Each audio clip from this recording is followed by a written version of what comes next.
Code red, room 404. I've always had a thing for old hotels. They have a kind of soul, the way they creak, the way they smell like time. So when I arrived in that quiet mountain town for work and saw the sign, Hotel Mirador del Alba, since 1912, I knew that's where I want to stay.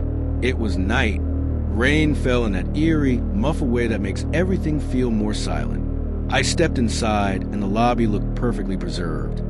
Period furniture, chandelier lighting, and a receptionist who looked like he hadn't moved in a century. Pale, sunken eyes, and a voice so soft it barely existed.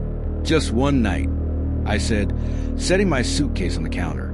Of course, room 305, third floor, all the way at the end. As I was signing the guest book, I noticed something odd on the key rack. One key was different.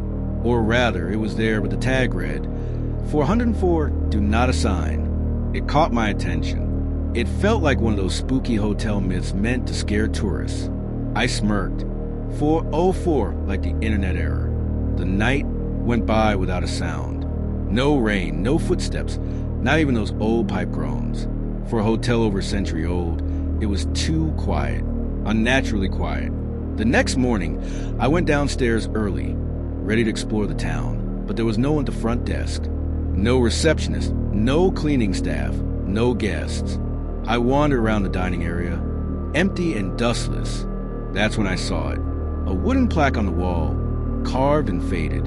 In case of emergency, avoid the 4th floor. Code red, room 404. I chuckled again. Just a creepy gimmick, right?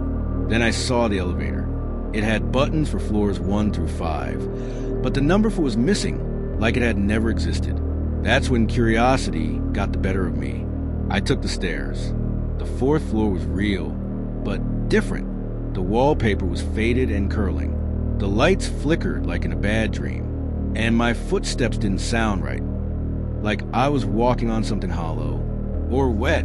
Then I saw it. Room 404. The door was tall and narrow, dark wood. It had a strange peephole, more like black glass than glass at all. It didn't reflect light. It swallowed it. I don't know why I did it. Maybe I want a story. Maybe I felt like something in me was already inside that room before I even touched the handle. It was unlocked. Inside, the air was thick, damp, smelled like rotting flowers and wet wood. The room wasn't empty. A bed, perfectly made. An old desk. A cracked mirror. A surveillance camera blinking in the top corner. I stepped in. My reflection in the mirror didn't move with me. Just for a second. Or so I thought. Then I heard it. A voice. Not from behind me. Not from the room. From inside my mind. You are now registered. I turned around. No one there. The door was gone. No exit. Just wallpaper where it had been. I screamed.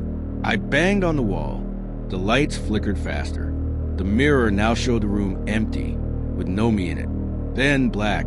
I woke up in my original room, 305, with sunlight streaming through the window. I thought it was all a dream until I went back downstairs. There was a different guy at reception. Younger, friendlier.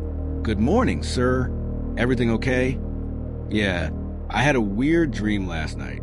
Do you guys have a room 404? He froze. His smile vanished instantly. No, sir. This hotel has never had a 4th floor. I laughed nervously. But I went up there last night. He didn't let me finish. He turned the monitor toward me. Security footage. It showed me walking down the hall, climbing the stairs. Then, in the final clip, I was standing in front of a blank wall. No door. Number 404. Sometimes a hotel shows things it shouldn't, he said quietly. Some go in, a few come out, and those who do aren't quite the same. I didn't take the stairs. I didn't use the elevator.